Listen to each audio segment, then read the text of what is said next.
गुरु क्या हो पानी में पूरा ऑयल फैलने की वजह से समुद्र में ही आग लग जाए। सैकड़ों लोग और पानी में रहने वाले बहुत सारे जानवर भी मारे गए थे। कहानी की शुरुआत में हमें समुद्र के एकदम बीचों बीच क्रूड ऑयल निकालने की एक बहुत ही बड़ी मशीन दिखाई जाती है। वहाँ पर बहुत सारे वर्कर्स मशीन को हैंडल करने के लिए काम कर रहे थे। ये बहुत ही एडवांस मशीन समुद्र के अंदर खुदाई करके क्रूड ऑयल को बाहर निकालती थी। ये सारा काम बहुत ही ज्यादा डेंजरस होता है, इसीलिए ऑयल एक्सट्रैक्शन प्लांट को समुद्र के एकदम बीचों बीच ही बनाया गया था। सारे वर्कर्स अपना काम हमेशा की तरह करते ही रहते हैं, लेकिन समुद्र के अंदर जो उनकी मशीन का सक्शन पाइप था उसमें कुछ खराबी आना स्टार्ट हो जाती है। लेकिन इस बात पर कोई भी गौर नहीं करता और वहाँ पर काम करने वाले सारे सीनियर्स इस बात पर ध्यान ही नहीं देते। पर यही गलती आगे चल के इतना बड़ा हादसा बन जाएगी ये किसी ने सोचा ही नहीं होगा। अब हमें माइक नाम का एक एम्प्लॉय दिखाया जाता है जो उसी ऑयल एक्सट्रैक्शन प्लांट में काम किया करता था। माइक अपनी दोस्त एंड्रिया और अपने बॉस जिमी के साथ उसी प्लांट की तरफ अपने कॉन्ट्रैक्ट के सिलसिले में जा रहा होता है। कई दिनों की छुट्टी के बाद उन सभी को मशीन अच्छे से प्रॉपरली वर्क कर रही है कि नहीं ये इंश्योर करने उस प्लांट पर जाना था। उन सारे लोगों की सिक्योरिटी की जिम्मेदारी जिमी के पास होती थी, इसीलिए वो हमेशा खुद को काम में बिजी रखता था। अब कई घंटों के सफर के बाद माइक, एंड्रिया और बाकी एम्प्लॉइज ऑयल एक्सट्रैक्शन प्लांट पर पहुंच जाते हैं। माइक और उसकी टीम को जल्द से जल्द ये कंफर्म करना था कि उनका मशीन और पूरा सिस्टम अच्छे से काम कर रहा है कि नहीं। लेकिन वहाँ पर काम करने वाले बहुत सारे मैकेनिक अभी छुट्टी पर जा रहे होते हैं। अब माइक की टीम जब पूरे सिस्टम का इन्वेस्टिगेशन करने लग जाती है तब उन्हें बहुत सारी मशीन्स खराब मिली थी। इसका कंप्लेन वो एंड्रिया के साथ मिलकर सीनियर अथॉरिटी में भी करते हैं, लेकिन कोई भी रिप्लाई नहीं आता। अब जिमी और माइक को एक और खतरनाक चीज पता चली थी। उनके हिसाब से जो पाइप लगातार सक्शन करते जा रहा था उसके ऊपर हद से ज्यादा प्रेशर बढ़ रहा है। लेकिन माइक और जिमी के इन सारी बातों को सीनियर अथॉरिटी वाले रिजेक्ट कर देते हैं, क्योंकि उन्हें कंफर्म था कि उनकी मशीन इतना प्रेशर तो झेल सकती है। और अब भला सीनियर अथॉरिटी के डिसीजन के आगे माइक और जिमी कर ही क्या सकते थे।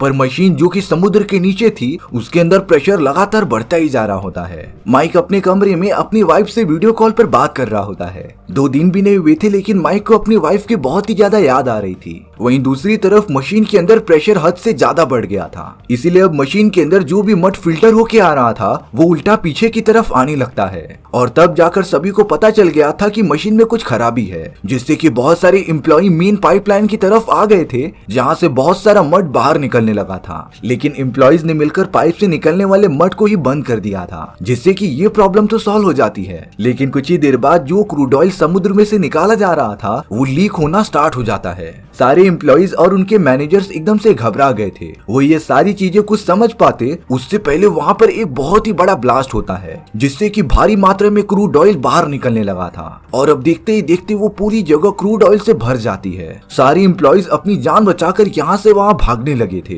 क्योंकि अगर वहाँ एक छोटी सी चिंगारी भी आ गई ना तब वो पूरी जगह ऑयल की वजह से जल जाएगी। इस ऑयल के धमाके में प्लांट की पूरी पावर सप्लाई चली गई थी। एंड्रिया अपने टीम के साथ सिक्योरिटी अलर्ट रूम में होती है, लेकिन जैसा कि उन्हें पहले से ही पता था कि बहुत सारे डिवाइसेस काम नहीं कर रहे हैं, इसीलिए इस खतरे का अलर्ट हुआ ही नहीं। लेकिन एंड्रिया जैसे ही कुछ एक्शन उठाती तभी उसे सीनियर अथॉरिटी से एक मैसेज आता है कि ये एक बहुत ही छोटा प्रॉब्लम है और हमारे एम्प्लॉय इतने केपेबल हैं कि वो उसे सॉल्व कर लेंगे। पर किसी को भी आइडिया नहीं था कि ये गलती उनके पूरे ऑयल एक्सट्रैक्शन प्लांट को तबाह कर सकती थी। अब वो क्रूड ऑयल जो लगातार फैलता जा रहा था वो एक्सट्रैक्शन मशीन के अंदर भी चला जाता है, जिससे कि थोड़ा सा स्पार्क आने की वजह से ऑयल में पूरी तरीके से आग लग चुकी थी। ऑयल एक्सट्रैक्शन सिस्टम का आधा पार्ट पूरा जलने लगा था। वहाँ रेस्क्यू टीम को इस बात का पता चल जाता है, इसीलिए वो लोग अपनी टीम को तैयार करने लगे थे सारे लोगों को रेस्क्यू करने के लिए। उस धमाके में माइक भी बेहोश हो गया था, जो थोड़ी देर बाद उठ जाता है। माइक को कुछ भी नहीं समझता कि आखिर हुआ क्या।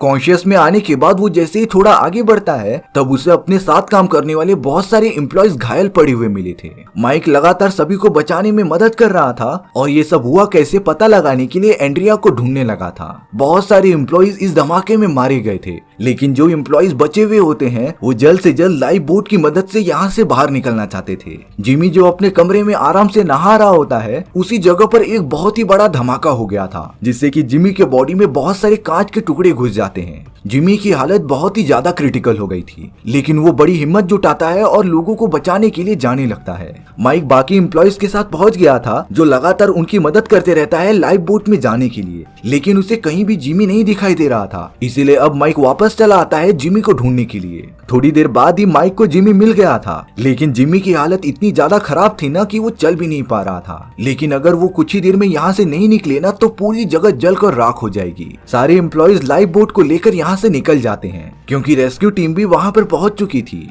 यहाँ जिमी और माइक कैसे भी करके कंट्रोल रूम में पहुंच जाते हैं जहाँ पर एंड्रिया भी मौजूद थी। जिमी ने परमिशन दे दी थी कि वो क्रूड ऑयल के मेन पाइप को ही काट कर अलग कर दे। जिमी पाइप को काटने का बटन दबा भी देता है, लेकिन इस बात से कोई भी सोल्यूशन नहीं निकला था, बल्कि क्रूड ऑयल की पाइप और भी टेढ़ी होकर पानी में फैलने लग जाती है। पूरा सिस्टम खराब होने की वजह से वहाँ का पावर सप्लाई भी चला गया था, यानी कि अब वो सब पाइप को पूरी तरीके से काट नहीं सकते। तभी माइक आइडिया देता है कि अगर हम सब कैसे भी करके जनरेटर ऑन कर दें तब पावर सप्लाई वापस से आ सकती थी। इसीलिए अब माइक अपने एक दोस्त के साथ उस जगह पर जाने लगता है जहाँ पर जनरेटर मौजूद था। चारों तरफ पूरी तरीके से आग लग चुकी थी, जिससे कि वहाँ पर जाना खतरों से कम नहीं था, लेकिन जिमी को कैसे भी करके सारे लोगों को बचाना है, इसीलिए वो अपने दोस्त के साथ जनरेटर के पास पहुँच जाता है। हालांकि उन दोनों ने जनरेटर को ऑन करके पावर सप्लाई वापस ला दिया था, पर तभी शॉर्ट सर्किट होने की वजह से उसी जगह पर एक बहुत ही बड़ा ब्लास्ट होता है, जिससे कि अब जनरेटर भी पूरी तरीके से डिस्ट्रॉय हो चुका था। इसका मतलब ये हुआ कि वो सब अब कैसे भी करके ऑयल सप्लाई को रोक नहीं पाएंगे। तो इसीलिए जिमी और बाकी सब तुरंत इस जगह से बाहर निकलने का डिसाइड करते हैं। तब उन्होंने देखा कि सारे एम्प्लॉइज आधे से ज्यादा लाइफ बोट को लेकर चले गए हैं, लेकिन एक छोटी लाइफ बोट बाकी थी जिसके ऊपर माइक जिमी और बाकी लोगों को बिठा देता है। क्रूड ऑयल लगातार पानी के अंदर फैलता जा रहा था, यानी कि अगर वो सब जल्द से जल्द इस पूरे एरिया से बाहर नहीं निकले ना तब पानी के अंदर पूरी तरीके से आग लगने की संभावना थी। सारे लोग लाइफ बोट में बैठकर जाने लगे थे। अब सिर्फ माइक और एंड्रिया ही बचे हुए होते हैं, पर उनके पास अब कोई भी लाइफ बोट बची नहीं हुई थी। इसीलिए माइक एंड्रिया के साथ प्लान बनाता है कि वो पानी में कूद जाएंगे, लेकिन इस वक्त पानी के अंदर कूदना खतरे से खाली नहीं था, क्योंकि पानी में बहुत सारे लोहे की चीजें मौजूद हो सकती हैं, जिसके अंदर कूदने की वजह से उन्हें चोट लग सकती थी।